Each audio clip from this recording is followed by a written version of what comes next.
तो hello friends, स्वागत है हमारे इस यूट्यूब चैनल में सभी लोग को। और आज हम लोग पढ़ेंगे लेक्चर नंबर 3। लेक्चर नंबर 2 कल अपलोडेड हो गया, आप जाकर पहले देख लीजिए लेक्चर नंबर 1 से लेक्चर नंबर 2 ऐसे करके। हम लेक्चर नंबर 2 में कल कहाँ तक पढ़ चुके थे, पढ़े थे कहाँ तक जी कि रदरफोर्ड के परमाणु मॉडल के बारे में पढ़े थे, वहाँ तक पढ़े थे। और कुछ एक्सपेरिमेंट के भी बारे में पढ़े थे।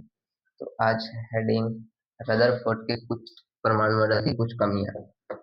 रदर हेडिंग दीजिएगा, रदरफोर्ड की परमाणु मॉडल की कमियां। मॉडल की कमियां कमियां इसे लिखिएगा।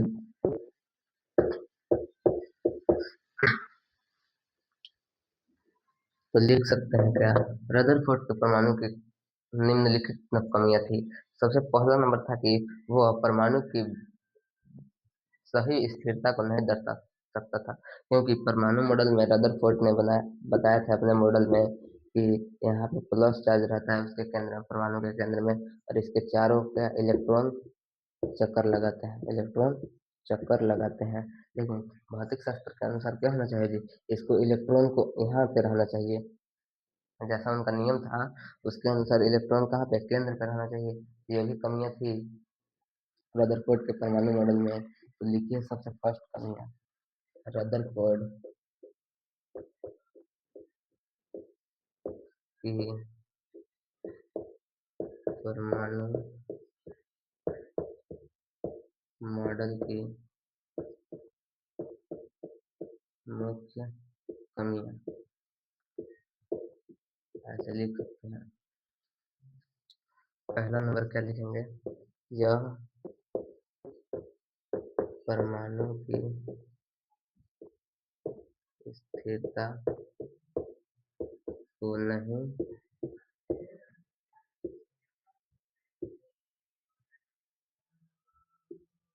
नहीं निश्चित कर पाया। क्या है जी, यह परमाणु की स्थिरता को नहीं निश्चित कर पाया। और दूसरा नंबर इसकी कमियां थी कि वह परमाणु के जैसे कि परमाणु से जो प्रकाश निकलते थे, प्रकाश पार होते थे, तो वो उसका स्पेक्ट्रम यानी कि उसका प्रश्न अच्छे से बना नहीं पाता था। ये भी कमियां थी। यह परमाणु के प्रकाश का भी नियम पालन नहीं करता।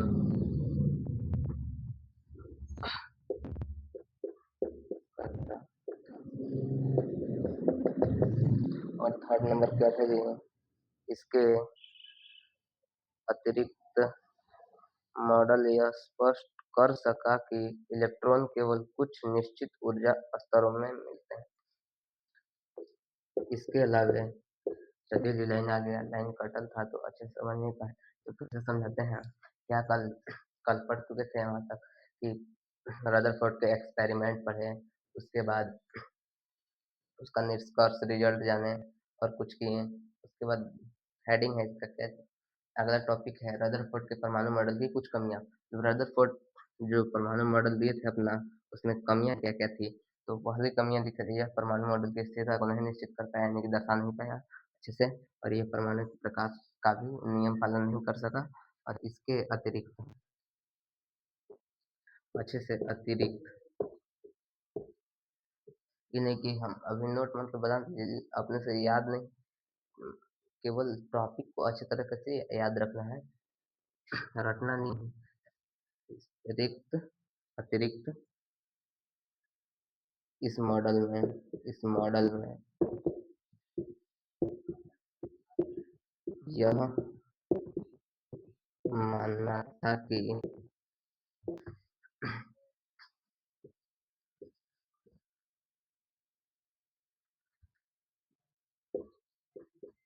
इलेक्ट्रॉन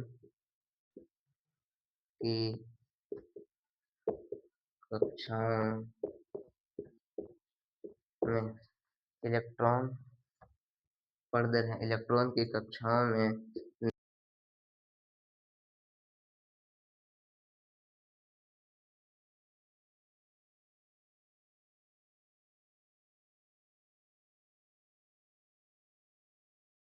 नहीं है। 3 कमियाँ लिख दिए रदरफोर्ड के परमाणु मॉडल की। 3 ही कमियाँ थी। 3 कमियाँ लिख दी, और कमियाँ हैं लेकिन यही है, एटीसी एक्सेट्रा एक्सेट्रा। एटीसी का फुल फॉर्म क्या होता है जी? Etcetera etcetera. ये तो पढ़ दिए रदरफोर्ड के परमाणु मॉडल की कमियाँ। अब इस कमियों को दूर करने के लिए कुछ तो वैज्ञानिक आए होंगे। सबसे अच्छा मतलब सबसे सफलतापूर्वक परमाणु का क्या जी अच्छे से खोज हो पाया। उसके बाद वैज्ञानिक जो आए थे उनका नाम क्या था जी? बोर का परमाणु मॉडल, परमाणुक मॉडल, यानी कि उन वैज्ञानिक का नाम था नील्स बोर।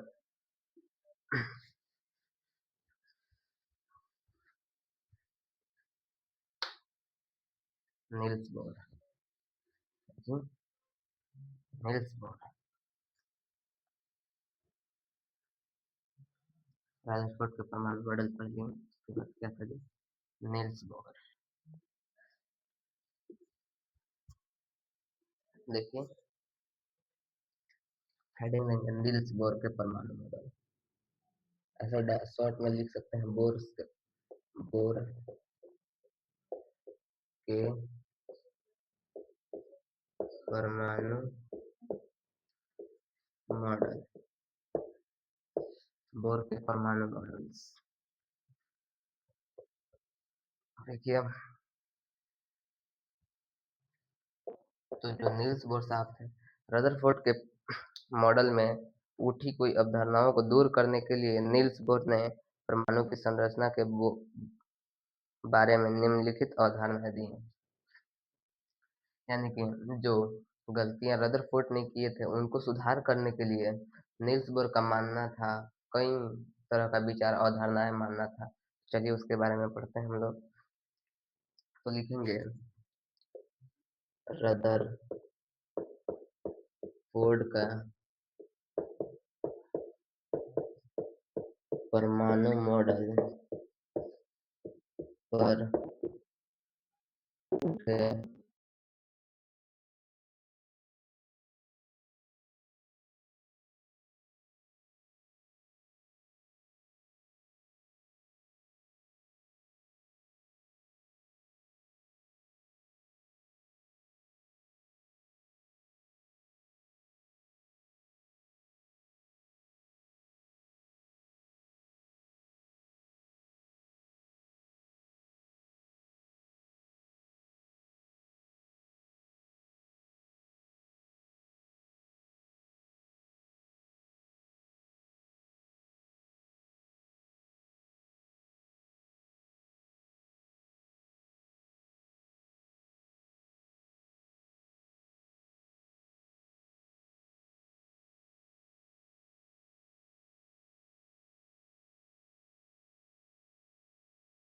रदरफोर्ड के मॉडल में कुछ कमियों को दूर करने के लिए नील्स बोर ने अपनी ओर से कुछ अवधारणाएं दी। जैसे कि पहला अवधारणा क्या दिए थे जी? देख लेते हैं, एक बार समझ लेते हैं। बोले थे कि इलेक्ट्रॉन केवल कुछ निश्चित कक्षाओं में चक्कर लगा सकते हैं, जिसकी इलेक्ट्रॉन की विविक्त कक्षा कहते हैं। इलेक्ट्रॉन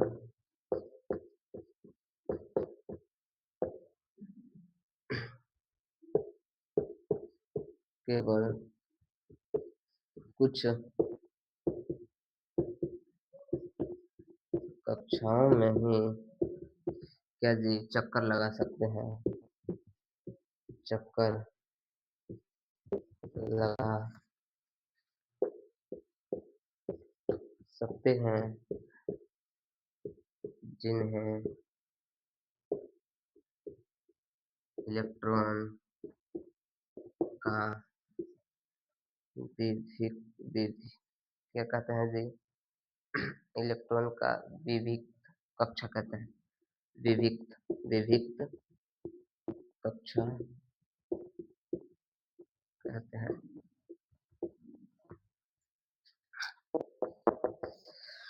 नील्स बोर साहब का मानना यह था कि इलेक्ट्रॉन जो होते हैं वो कुछ ही कक्षाओं में चक्कर लगा सकते हैं और क्या जी और उसे विविक्त कक्षा भी कहते हैं।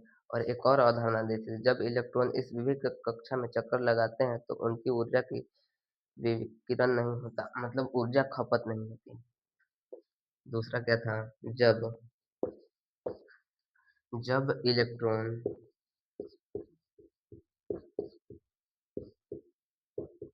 कक्षा में चक्कर लगाते हैं तो इससे डायरेक्ट है, इससे कोई ऊर्जा का वि- ऊर्जा का विकिरण नहीं होता, यानी कि खपत नहीं होता, ऊर्जा का विकिरण नहीं होता। दूसरा बात नील्स बोर साहब ने बोले कि जब कोई इलेक्ट्रॉन परमाणु के चारों ओर परमाणु में चारों ओर चक्कर लगाते हैं तो क्या जी ऊर्जा का कोई विकिरण यानी कि खपत नहीं होता है। यही दोनों अवधारणाएं दी हैं क्या जी रदरफोर्ड के परमाणु मॉडल के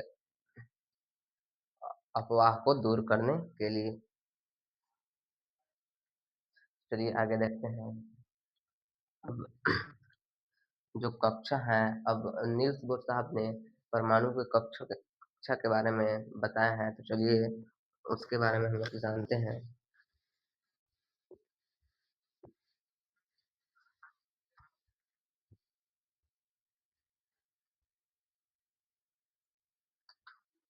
अभी नील्स बोर के परमाणु मॉडल, परमाणु मॉडल या परमाणु मॉडल, इन कक्षाओं या कोषों को ऊर्जा स्तर कहते हैं। नोट में इन कक्षाओं या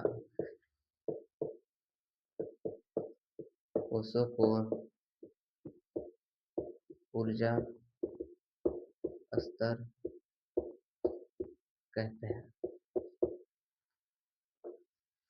इन कक्षाओं या क्या जी को कोषों को ऊर्जा अक्षर कहते हैं। अब देखिए यहाँ पे छापेंगे डायग्राम।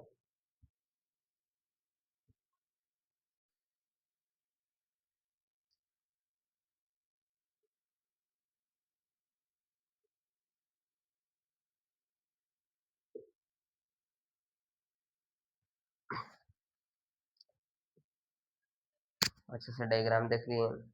और ये क्या है जी बीच में नील्स बोर साहब के द्वारा नाभिक, क्या है ये नाभिक है। यह चित्र को आप लोगों को ध्यान में रखना होगा, ये क्या है जी नाभिक है और ऊपर में एन एम एल एल इसको क्या जी के कक्षा के कक्षा यानी कि इसमें एन का मान क्या होगा जी एन बराबर 1 और इसके एल एल कक्षा, इसमें एन का मान कितना होगा जी 2 होगा। एन का मान कितना हो जाएगा जी 2, यानी कि इलेक्ट्रॉन यानी कि न्यूट्रॉनों का मान कितना हो जाएगा जी 2। और देखिए यहाँ पे और यहाँ पे एन एम एम कक्षा, यहाँ पे एन का मान कितना हो जाएगा जी 3 और यहाँ पे एम एन एन कक्षा एन बराबर 4। बस यही आपको ध्यान रखना है। चित्र किसी परमाणु में कुछ ऊर्जा स्तर, चित्र किसका है जी चित्र है किसी परमाणु में कुछ ऊर्जा स्तर, किसी परमाणु में कुछ ऊर्जा स्तर। ये नील्स बोर साहब के द्वारा दिया गया है किसी परमाणु में ऊर्जा स्तर कैसे होता है। यहाँ पे क्या जी कक्षा क्या 1 2 3 4 4 कक्षा बताया है के LMN आपको याद रखना ही है। आगे आगे की क्लास आगे के टॉपिक में ही हम लोगों को पढ़ना है और आगे की क्लास में ये वाली जो बात है वो बहुत ही वीवीआई है। तो चलिए आपको n का मान भी याद रखना है और इस डायग्राम को भी। क्या है जी, किसी परमाणु में कुछ ऊर्जा स्तर।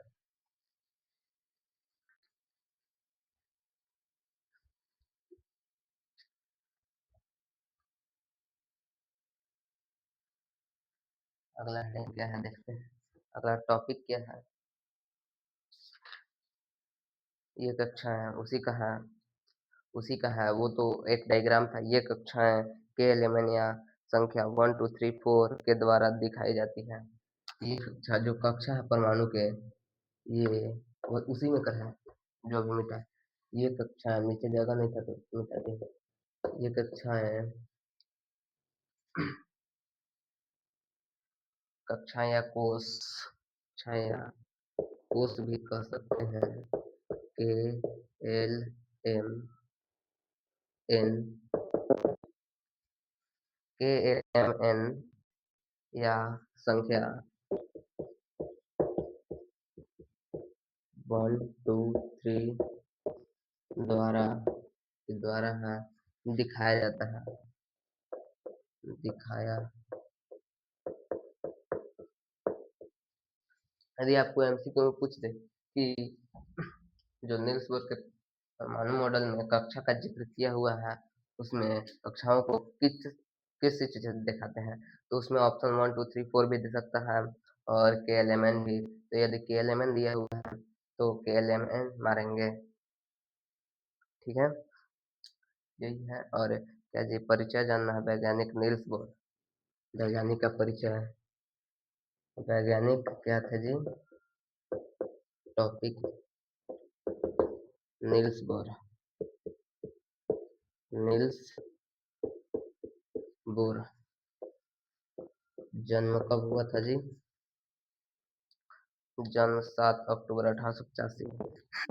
7 O C T O B E R 1885। और क्या जी 7 अक्टूबर 1885 को जन्म हुआ था कहाँ, कोपेनहेग में। और जन्म स्थल कहाँ है जी, कोपेनहेग में। कोपेनहेग में, कोपेनहेग में। इसको इनको भी नोबेल पुरस्कार मिला 1922 में। नोबेल पुरस्कार कब मिला जी, नोबेल पुरस्कार 1922 ईस्वी में। बस इतना याद रखना है।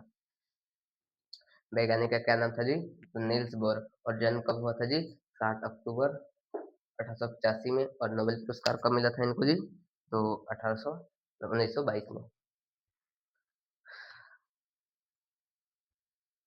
एक लास्ट टॉपिक बचा हुआ है इस लेक्चर का। ज्यादा देर का लेक्चर बनाते नहीं हैं आप, क्योंकि ज्यादा देर का लेक्चर रहेगा तो आप लोग को भी दिक्कत होगा। 1 2 घंटा का लेक्चर रहेगा तो इसलिए खूब से खूब आधा घंटा 30 मिनट या खूब से खूब 45 मिनट का लेक्चर रहता है, उसमें एक भी टॉपिक नहीं छूटता है। प्रोटॉन, इलेक्ट्रॉन और न्यूट्रॉन के बारे में तो हम लोग जान चुके हैं।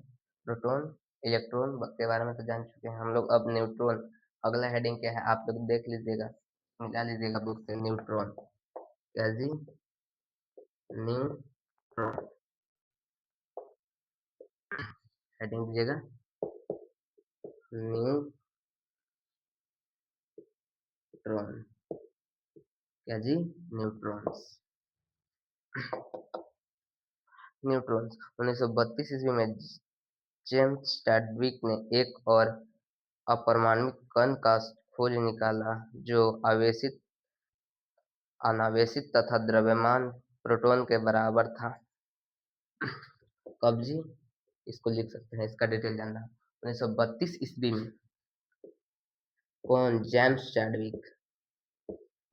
जेम्स चैडविक, चैडविक कौन 1932 में जेम्स चैडविक एक क्या जी एक अपरमाणविक अपरमाणविक अपरमाणविक कण का खोज कण का खोज कण खोज निकाला जो कि अनावेशित था तथा द्रव्यमान में प्रोटॉन के बराबर था। क्या जी जो कि प्रोटॉन में के बराबर था। इसका नाम न्यूट्रॉन पड़ा जिसे एन से इसका नाम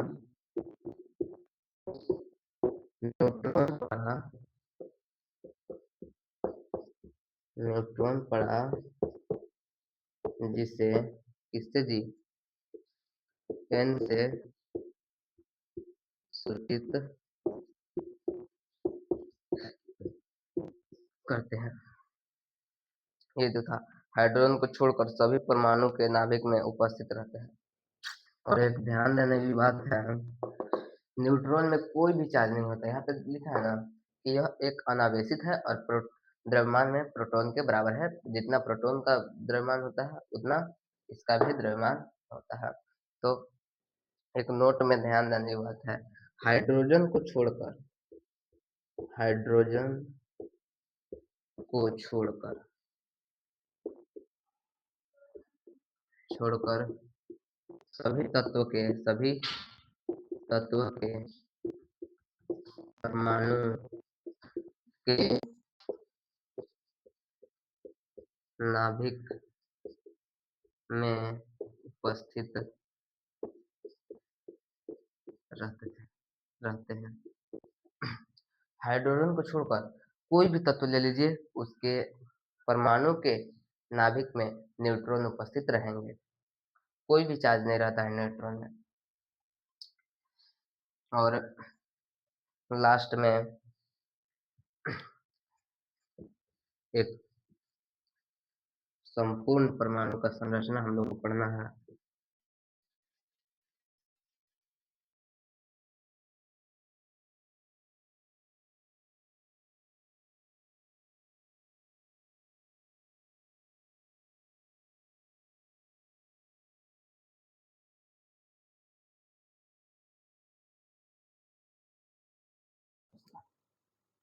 हेडिंग लेंगे वास्तविक परमाणु की संरचना।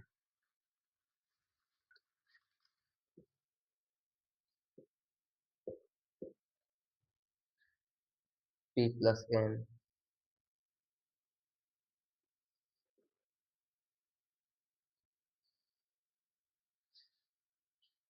इसके चारों ओर कौन electron electron electron electron electron electron चक्कर लगा रहे हैं यहाँ पे नाभिक में। क्या जी प्रोटॉन तथा न्यूट्रॉन।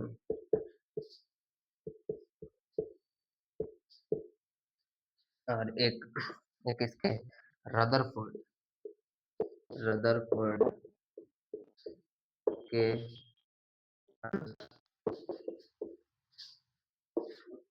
और नील्स बोर के अनुसार नील्स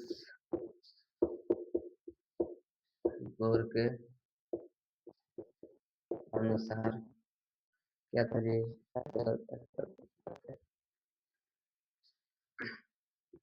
P+N और यहाँ पे क्या इलेक्ट्रॉन इलेक्ट्रॉन पर क्या जी माइनस चार्ज होता है ना। ये भी ध्यान देने वाली बात है, इलेक्ट्रॉन पे क्या माइनस चार्ज होती है। या यही है। और हमारा ये लेक्चर खत्म होता है। अगला लेक्चर कल आएगा। वीडियो को लाइक, शेयर एवं कमेंट कीजिए। जो भी आपको दिक्कत लगे, यहाँ पे डाउट है, आप कमेंट में बता सकते हैं, क्योंकि हम अभी लाइव नहीं चला सकते हैं। और यदि आपका ज़्यादा से ज़्यादा सपोर्ट रहे तो हम लाइव भी चलाएँगे। Thank you. जय हिंद, जय भारत।